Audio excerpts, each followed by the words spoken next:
പശ്ചിമേഷ്യയിലെ ഗസയിൽ വീണ്ടും ആക്രമണം നടത്താൻ ഇസ്രായേൽ സേന തയ്യാറെടുക്കുന്നു. ബന്ദികളെ ശനിയാഴ്ചകം വിട്ടയച്ചില്ലെങ്കിൽ ഗസയിൽ നരകവാതിലുകൾ പണിയുമെന്നാണ് അന്ത്യശാസനം. വെടിനിർത്തൽ നീട്ടാൻ ഈജിപ്തും ഖത്തറും രംഗത്ത് വന്നു. പി ജെയിംസ് ചേർന്നു. P James, good morning. Good morning. ജീവിതമൊക്കെ തന്നെ പച്ച പിടിച്ച് നീങ്ങുകയാണെന്ന് അറിയുന്നു. കുഴപ്പമില്ലാതെ പോകുന്നു എസ്കേൻ. ജെയിംസിന് ഇപ്പൊ നല്ല സമയമാണെന്ന് കേട്ടു. നല്ല സമയമാണ്, എന്താ സംശയം, എല്ലാ സമയത്തും നല്ല സമയമാണ്. ഓക്കെ. അപ്പോൾ നമുക്കൊരു കാര്യം ചെയ്യാം, നമുക്ക് ആ ഗസയിലെ കാര്യം ചോദിക്കാം.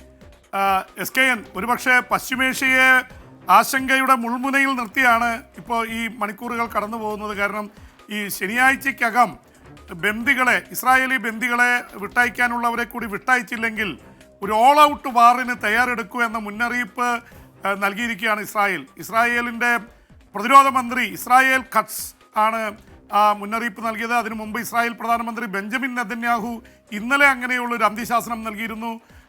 അമേരിക്കയുടെ പ്രസിഡന്റ് ഡൊണാൾഡ് ട്രംപാണ് ഈ ആശങ്ക ഏറ്റുന്ന രീതിയിലുള്ള ഇതിന് തുടക്കം കുറിച്ചത്. ട്രംപ് പറഞ്ഞത് ശനിയാഴ്ചക്കകം ബന്ദികളെ വിട്ടയച്ചില്ലെങ്കിൽ ഇനി വെടിനിർത്തൽ കരാറൊക്കെ ലംഘിച്ച് യുദ്ധത്തിന് പോകൂ എന്നാണ് ഇസ്രായേലിന് ധൈര്യം കൊടുത്തത്. ഇസ്രായേൽ രംഗത്തിറങ്ങിയിരിക്കുന്നു. അവർ അടിയന്തര യുദ്ധകാല ക്യാബിനറ്റ് ചേർന്നു. ഇതെല്ലാം ചെയ്തുകൊണ്ടാണ് ഈ തരത്തിലുള്ള ഒരു ശാസനം വന്നിരിക്കുന്നത്. അത് വല്ലാത്ത രീതിയിൽ പശ്ചിമേഷ്യയെ രൂക്ഷമായിട്ടുള്ള അവസ്ഥയിൽ എത്തിച്ചിരിക്കുന്ന എസ്കേൻ.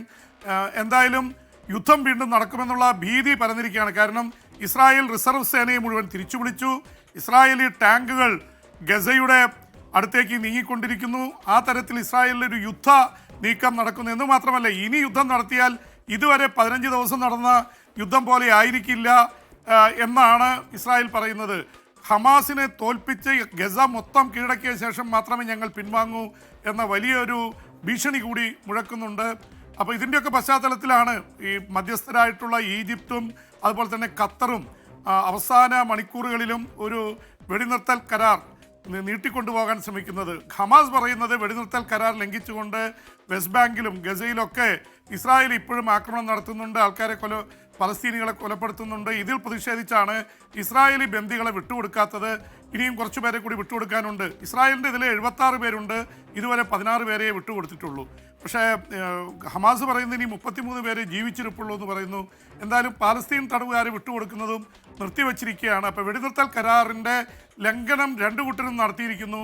അതുകൊണ്ട് തന്നെ ഈ ശനിയാഴ്ചക്കകം ഇതിലൊരു തീരുമാനമായില്ലെങ്കിൽ യുദ്ധം വീണ്ടും ആരംഭിക്കുന്ന അവസ്ഥയിലാണ് എസ്കേൻ. അപ്പോൾ ഒരു വലിയ നമുക്ക് ആശ്വാസം പകർന്നിരുന്ന പശ്ചിമേഷ്യൻ വെടിനിർത്തൽ കരാർ ഒരുപക്ഷെ ഇല്ലാതാവുമോ എന്നുള്ള ഭീതി എവിടെയും പരന്നിരിക്കുന്നു എസ്കേൻ. ഓക്കെ ജെയിംസ്, മറ്റൊരു കാര്യം, ഈ റഷ്യൻ പ്രസിഡന്റ് വ്ളാഡിമിർ പുടിനുമായിട്ട് അമേരിക്കൻ പ്രസിഡന്റ് ട്രംപ് ഏതാണ്ട് 1 മണിക്കൂറോളം ടെലിഫോണിൽ സംസാരിച്ചു. മാത്രമല്ല ഈ നാറ്റോയിലെ യുക്രൈൻ എടുക്കുമെന്നുള്ളതാണല്ലോ റഷ്യയുടെ ടെൻഷൻ. അതുണ്ടാകില്ല എന്ന രീതിയിൽ ഉറപ്പ് വന്നു എന്നും വാർത്ത വരുന്നു. എന്തൊക്കെയാണ് പുതിയ പ്രതിഭാസം?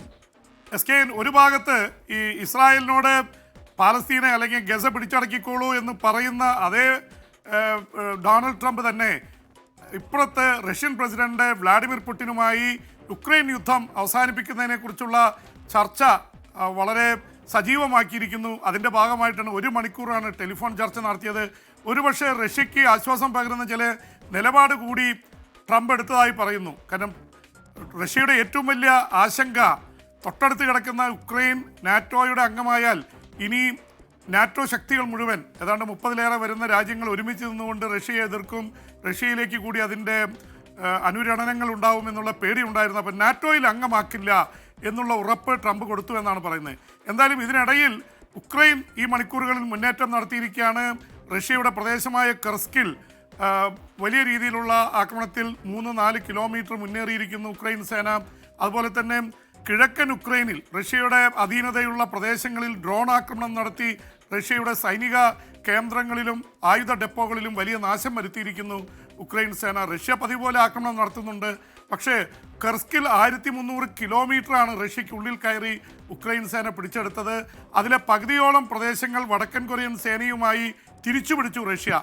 പക്ഷെ അങ്ങനെ ഏതാണ്ട് കൂടുതൽ പ്രദേശങ്ങൾ പിടിക്കുമെന്നതിന് മുമ്പാണ് ഇപ്പോൾ വീണ്ടും ഉക്രൈൻ സേന റഷ്യയുടെ പ്രദേശങ്ങളിലേക്ക് കടന്നാക്രമണം നടത്തിയിരിക്കുന്നത്. അപ്പോൾ വ്ളാഡിമിർ സെലൻസ്കി പറയുന്നത് ഞങ്ങൾ ഇനി സമാധാനത്തിന് വേണ്ടിയുള്ള ചർച്ചകൾക്ക് വന്നാൽ റഷ്യയുടെ പ്രദേശം വിട്ടുകൊടുക്കുക, അപ്പോൾ ഉക്രൈൻ്റെ പ്രദേശം വിട്ടുകൊടുക്കണമെന്ന് ഞങ്ങൾ പറയും. അതിനുവേണ്ടിയുള്ള അതിശക്തമായിട്ടുള്ള പോരാട്ടമാണ് നടക്കുന്നത്.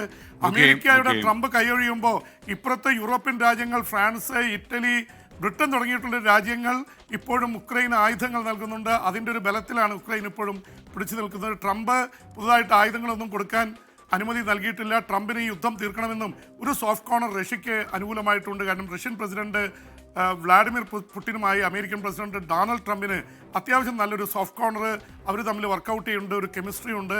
അതാണ് ഒരു പക്ഷേ ഈ തരത്തിൽ ഉക്രൈൻ യുദ്ധത്തെ മാറ്റിമറിക്കുന്നത്. ഇസ്രായേലുമായിട്ടുള്ള ഇതിൽ ആ തരത്തിലുള്ള സോഫ്റ്റ് കോർണർ ഇല്ല. Thank you, B. ജി.